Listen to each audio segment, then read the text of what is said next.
What's going on, creators? Yeah, I just want to get on here and bring everybody back to now. Appreciate y'all being here and vibing with me for a bit.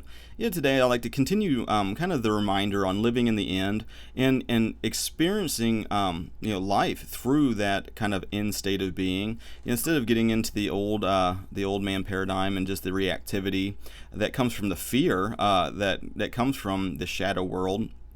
Looking at the energy that feels like, and really rejecting that, and looking at that as a good sign to start to move in the opposite direction, making the choice right then and there, that, oh wait, I'm not living in the end if I'm worried about this shit. If something happens in the 3D world and I start becoming reactive to it, if I start trying to fight against it and battle against it, because the old man thinks that works. I'm just gonna fucking just pound it into the ground and just destroy this problem.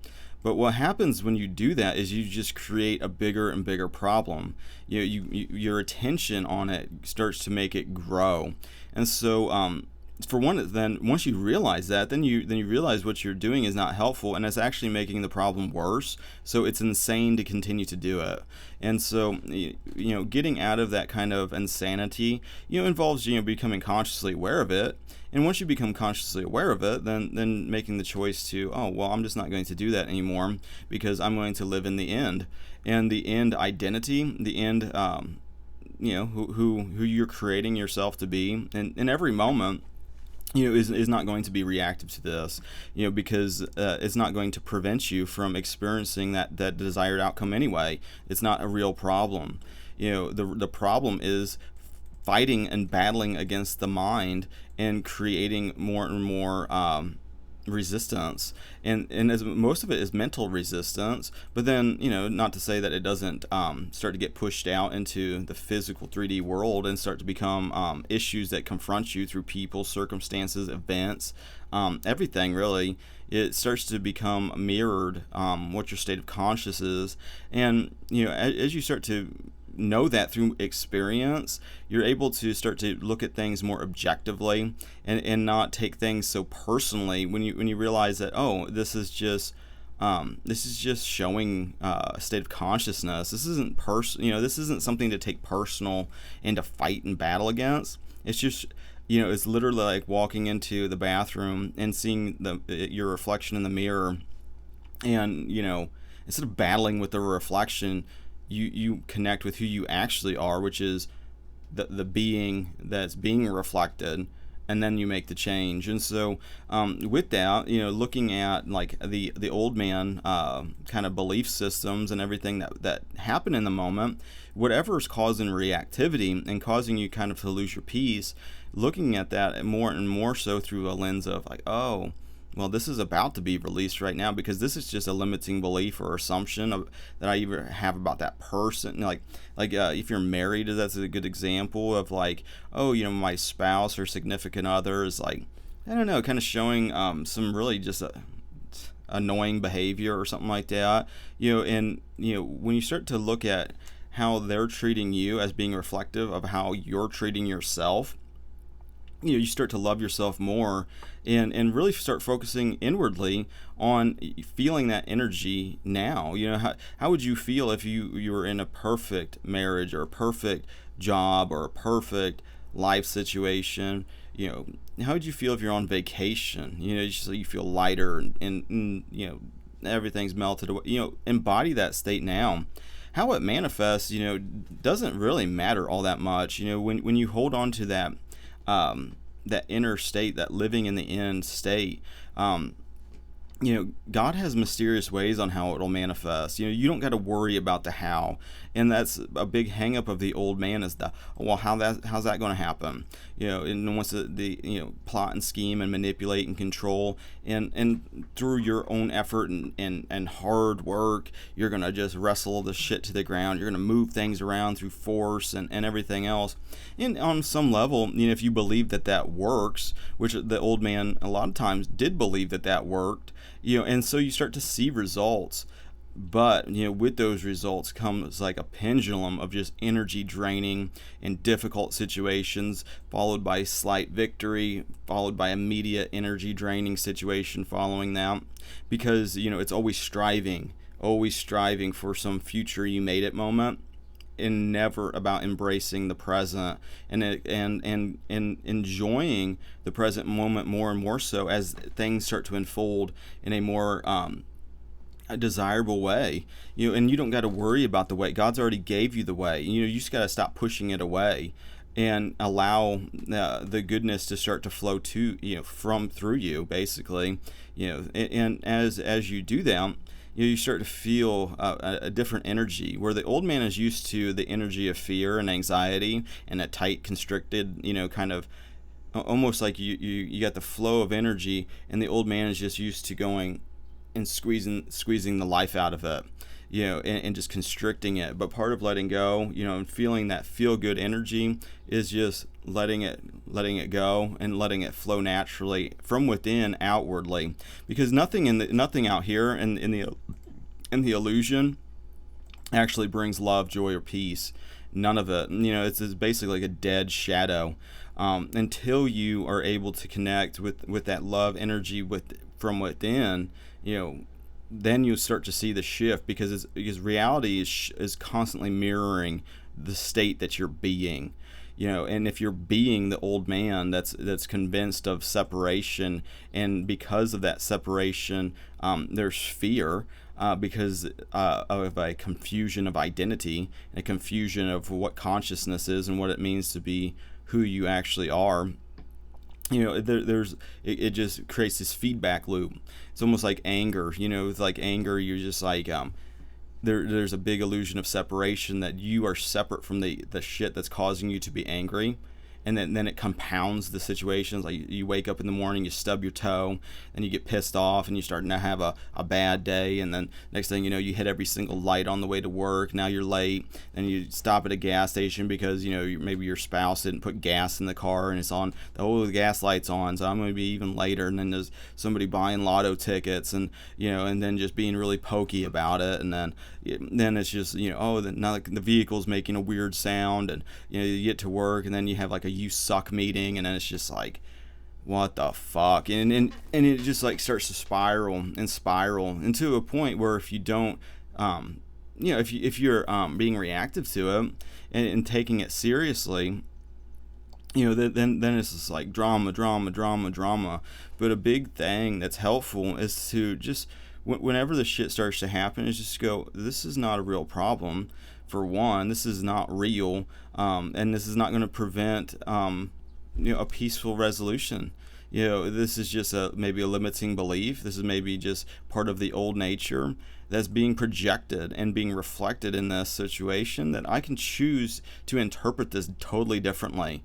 It's like so many times you get so the old man just knows everything. It's always like, I know exactly what when this situation over here pops off, it means this, and then that's what it means, because that's what you believe it means, but you can have a situation pop off here, have a meaning up here, and then that's what it means to you. You're defining so much of this shit, and if you're defining it from a lens of separation and fear, it's just going to be that, but you can look at everything totally differently, especially when you start to realize the connectivity of all things, and that includes people out here, but does everything, though. It's not just people, it's the environment that you're in, your situations in life, everything. Take complete ownership and responsibility for everything that's going on, and that includes this shit that's triggering and upsetting, if whatever it is. And as you do that, and not look at the outer thing as the problem, but go within and change how you're interpreting it, for one, and then for two, go, if I'm living in the end of whatever state I'm desiring to be in, would this be a problem? course it's not a problem. It's like, a good example maybe is money, because people have a big scarcity, and this is something I was raised with scarcity beliefs. It's like competition, not enoughness. You got to work really hard, and they're the only I don't know, the noble thing to be doing is constantly just be working. And, I got a lot of that kind of programming, from my childhood. I'm not saying that that's a bad thing, but, looking at each one of these beliefs and going, well, is this serving, or is this just a limiting belief that could be improved upon? It's like not looking at everything as being a total disaster, but going, okay, well, this is what worked for my parents, and this is what they wanted to impart on to me so that I would be, successful and having a good life. But doesn't mean that they know exactly, that's just from their experience. Being married, you see, okay, well,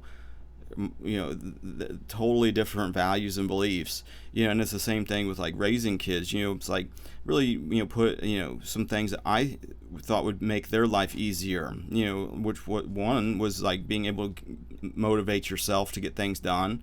You'll be able to wake up to an alarm and get to where you need to be on time, which is funny, coming from somebody who's like, oh, it's only ever now. But, being punctual is something, I don't know, it seems like, my life experience, 90% of the time that people get fired from jobs is because they don't show up, or just have this chronic, I'm 5 minutes late all the time.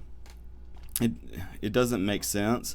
But, there was a time I was like that, as I was like really dialing it in, because I find a little satisfaction, if I was like, oh, I'm going to be there at 9, to be there at exactly 9. Like it's like 8:59 and I pull up in the driveway, 9 o'clock. It's like, like, I don't know. I find that satisfying, but I don't expect others to be that, that same way. But I do, respect people enough not to waste their time by being late, which is how I look at it. As somebody who's like got a lot of shit going on, so it's like, if I'm waiting around on you for 15 minutes, that just like then spirals my whole, the next thing, because my whole day is filled with shit I gotta kind of work on and be part of. But part of like kind of this new flow is not being reactive. If someone is late, is not sitting there and not being reactive to it. For one, I've just found, just through personal experience, the shit that's like causing the reactivity. If you're fighting against it and you're just like, okay, well, this is now a problem, and now since it's a problem, now I got to put a bunch of attention onto the problem, which then grows the problem. Because that's part of the rules of consciousness. Because you are different than what you think you are. The old man thinks there's a body and a brain, but you're more than that. You're a lot more than that. It's just, but the thing of the old man was a constant definition. Oh, well, what does that mean then? I need to have a label so I can sort the label into good and bad, and this and that. And it's like, you see it all the time. It's like, dip into like the world, for example, and it's just groups of people arguing over labels. And most of the time the confusion is coming from not so much the word, but the definition of labels. I see it like with racism. That seems to be like, for whatever reason, something that's now in collective consciousness. But it's like, well, how are we defining what that means? What do you mean by that? If you really, if you ask most people, there's probably 90%, maybe more, that points of agreement, where both sides of this debate, agree. It's like, what you treat the same people, you treat people with respect regardless of what they look like. Are you on that page? You treat people with love regardless. You embrace the uniqueness of all things and all people. A lot more points of agreement. But then we get these problems is like, are you talking about like systematic? Are you talking about just like redneck? What are you talking about? It's like you get these labels and you're assuming everybody knows what you're saying. and that's causing this big conflict, and that's the thing with language, and somebody could say, Yanni and Laurel, this is what it feels like. It's like, well, I'm saying this word, and somebody hears it entirely differently. It's hard to tell what people actually are like perceiving when you speak, because sometimes it feels like they only are listening to every third word that you're saying, and then even that they're not even really hearing. I get people in the comments sometimes, and it's like shit I have like repeated for like 3 years, and it's like still these same issues. It's like, okay, you're in an illusion, and you can be, do, or have anything, and because you don't believe that, then you have this problem. But it's like you don't even really have a problem, because that problem doesn't. Having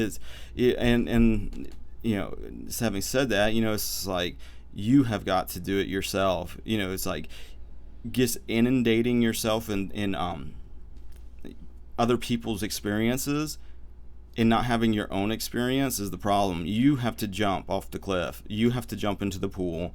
It's like you can listen to, someone trying to teach you how to swim for years, for decades. For some people, your whole life, you're just, okay, got to prepare myself. I got to get my floaties on. Here, I got to hold my breath so I float a little bit, and I kick my feet, and then I got to do whatever. And if you listen to 100 people teach, it's like, well, this is how you swim. 100 people are going to tell you it differently, for one. For two, their opinions don't even really matter, because by the time you jump in the pool, you're going to create your own way of doing it anyway. You might take what works, good for them. Listen to like an Olympic swimmer, for example.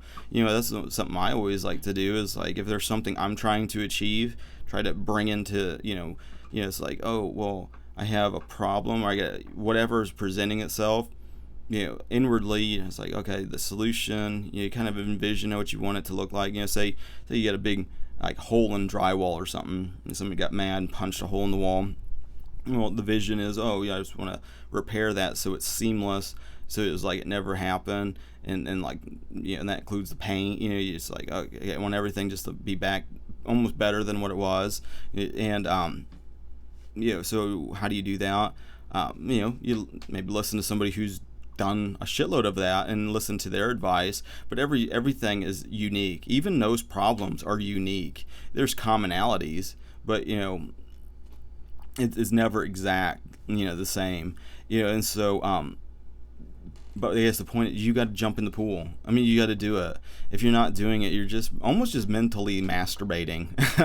You're just like, I'm just gonna listen to another person. I'm gonna devote 3 hours of clock time to just listening to somebody else try to explain something that I can really only learn through personal experience. So you got to face that fear, or whatever this wall of resistance is. That's seemingly a problem. Realize it's not a problem, and realize the problem is that you're not living in the end where you don't experience that. You experience who you actually are, which is love and not fear. So it's like, oh, well, the problem and the solution is actually the same thing, because the problem is that you're reacting to fear, which is an illusion and not real.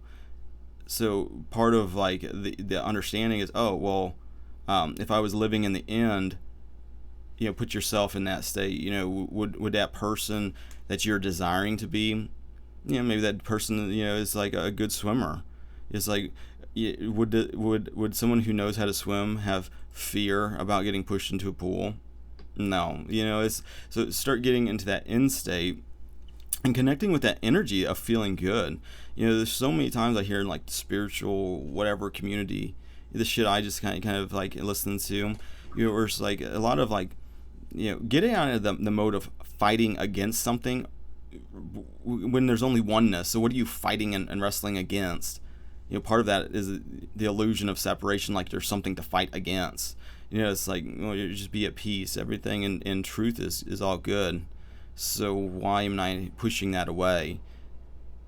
Realize that you are pushing it away. Those feelings, there's times, where it's like you start feeling good, things are working right, and then it's almost like you start feeling so good that you push it away and would rather feel nothing, because that made you feel vulnerable and scared that it will hurt too much if that was real, and so you push it away.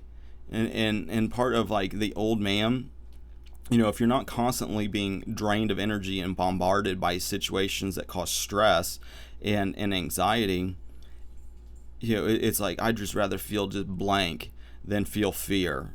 Which is, I guess, the peace that the old man seeks after, is just feeling nothing. Feeling nothing is better than feeling fear. So it strives for this balance.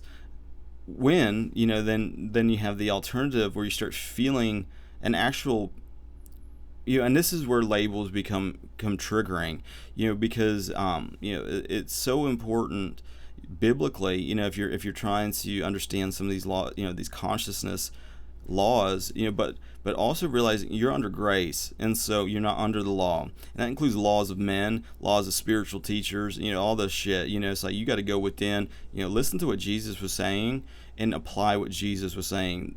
It's already been done. Everything's already been done. And the thing of it is, it's like, would you be okay if this was your eternity, feeling blah, followed by most of the time like dealing with mosquitoes of draining situations? Of course not. You feel like you're in hell. If every moment you're just constantly fighting against, battling against, oh, there's something to be afraid of, oh, this, oh, I'm angry, oh, I'm triggered, oh, I'm this, I'm now, just going all over the fucking place, constantly, shifting through states of consciousness unaware. When you can start to go, oh, wait, you start focusing on things that make you feel good, at least for an hour a day, or however long, until you start to feel that energy start to recharge your battery, start to feel better, start to feel lighter, and realize that is your normal state. When you're not feeling like that, you pushed it away somehow, or you're squeezing the life out of it. And so take responsibility and ownership, and as you do that, start to connect more and more with feeling good and realizing it's okay to feel good, because a lot of pushing that away is not feeling worthy or deserving, or almost just feeling like good things are not for you. So I feel good, so I feel like I'm doing something wrong. I feel some shame or guilt or not worthy. All of these are aspects of the old paradigm, the old identity, that's not who you are anymore. Who you are is worthy, who is worthy of good things. God said you're a masterpiece, and God's given you all these good gifts. God is a rewarder of those that diligently seek. So if God's going to reward you, be happy about it, and don't get hung up on the part of the gratitude hang up is like, well, if in my own being am I saying thank you, but it's hollow because you're not feeling that heart connection, whereas the thoughts, the words that we say to ourselves, the stories that we tell to ourselves, it's like, oh, am I being grateful enough, or gratitude is who you are. You don't have to think about it. It's like you don't have to think about fear when you become reactive to a situation. Your heart tells you. It's like something, I don't know, maybe something intense, or maybe not so intense. Maybe you go to work and the boss comes in and is like, well, things aren't looking so good, and you start feeling a scarcity fear, like, oh shit, maybe I'm gonna get fired, maybe this. But you didn't feel that so much in your mind as so much as you felt a constricting kind of energy. Gratitude is the same way, where it's like you just know that by living in the end that's already done, you feel it more than you think it. It's a more of a beingness than a thinking about it, saying it in my mind. Well, is this are you, especially when you're kind of like in prayer and stuff, it's like, are you praying to some external shadow, or are you connecting with that actual divine, the Holy Spirit within you, that's helping you to understand these things? That the teacher is within you. And what does that mean? You're finding out what that means through personal experience. And so it's like, what is gratitude? How do you live in that end state in gratitude? Is part of it for me at least, not to say that this is it, you know, by any means, you know what it is. Don't listen to, oh, well, Mike said it's this, so I'm going to just, I'm just going to shape my whole whatever around what some external person who doesn't know my life experience is saying. Stop doing that. But looking at it is like, okay, well, this is a puzzle piece. Is this resonating? How does this feel inwardly? Does this feel good to hear? Or does it feel constricting and scary? And so, connecting the dots between gratitude and the feeling that you get, that feel goodness, and realizing that as soon as you feel that, you're in gratitude, just done, and you don't got to worry about this problem, because it's not a problem. Nothing's impossible for God to fix and to change and to it's easy and effortlessly. It takes no work. It's like you just need to be still and trust that God's already fixed this. This is not a problem. The problem is the reactivity of the old man. But by becoming consciously aware of it, it's like, oh, well, that's not a problem because I'm in Barbados. I'm in a new situation. This is all new. Everything is new. And where in the past, it's only ever now, but in the past self-concept, I would have worried about that because I believed separation was real and I was a body and alone, and now this new identity is one that's connected with all things, including God and heaven and love ultimately, not fear. Knowing that, being in that end state now, realizing that all things are possible, that everything's already been given to you. Everything that you're desiring is already yours. All you have to do is just realize it, because that is part of your identity. It's really critical, I guess, in my opinion, at this particular moment, to really focus in on that identity not being one of fear and scarcity and all the things that you're not anymore, including that energy that you feel when those states start to present themselves. But you are the opposite of that. And so with that contrast, you get to define your new identity. And so not to sit there and curse the old and just want vengeance on the old and to battle against it. It's just let it go. Oh, be thankful for it. It's like, okay, well, without that, I'd be adrift. I wouldn't know, how I want to proceed with this new identity.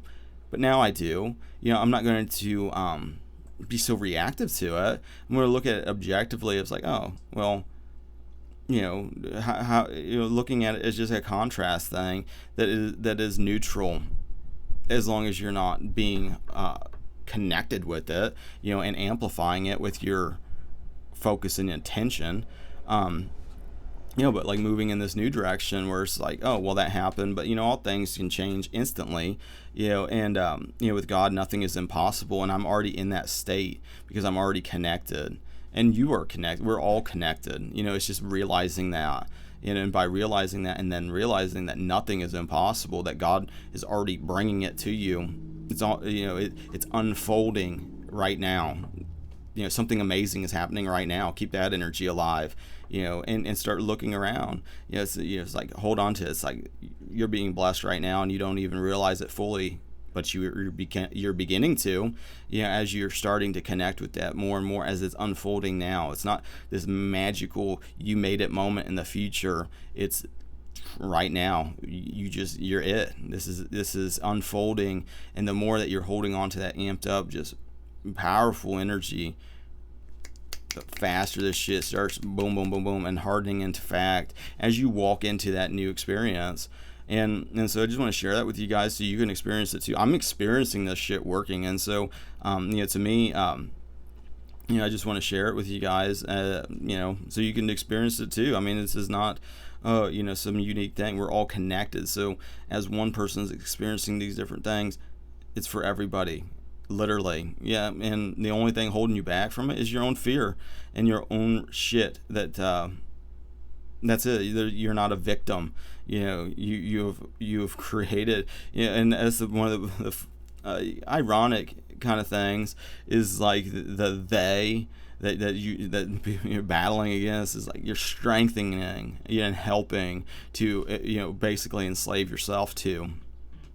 I guess the sin of Adam, that the old man's guilty of, is like giving the power to the outer, and listen to what Jesus said: seek first the kingdom, and all these things will be added to you. I mean, that's real. I mean, this shit's real. I mean, man, you know it through experience as you face these different things. As you just go on your own. Test it for yourself. Ultimately, I mean, that's all you can do. Test it and watch it work. Watch it work. It's always working. That's the part of it. I mean, it's who you are anyway. It's not something that you have to figure out. It's like breathing. You're naturally just doing this. Unfortunately, for a lot of people, it's doing it unconsciously and drifting into states of suffering, and then basically creating these feedback loops, and it gets worse and worse and worse as they embody these different states without realizing that they have a choice. But you have a choice, and the choice is always now. It's like, oh, now is when you make the choice again. It's like, oh, shit, just drifted into suffering. I just spent most of the day just draining myself and try not to drain others, but sometimes how you treat others is how you're treating yourself anyway. So start treating others better. Because it's part of like the connectedness. As you treat others better, but you can only treat people as you can only match where you're already at. So it's like you're already doing the best you can do. And be okay with that. Accept where you're at. But like start to grow it. As you're able to. It's like one of the things I've been experimenting with is, I got like 3 guys now that work for me, and I really testing this concept of like how you pay others is how you pay yourself, because we're all connected. So if I pay these guys well, then I should be paid well, because I'm giving to myself.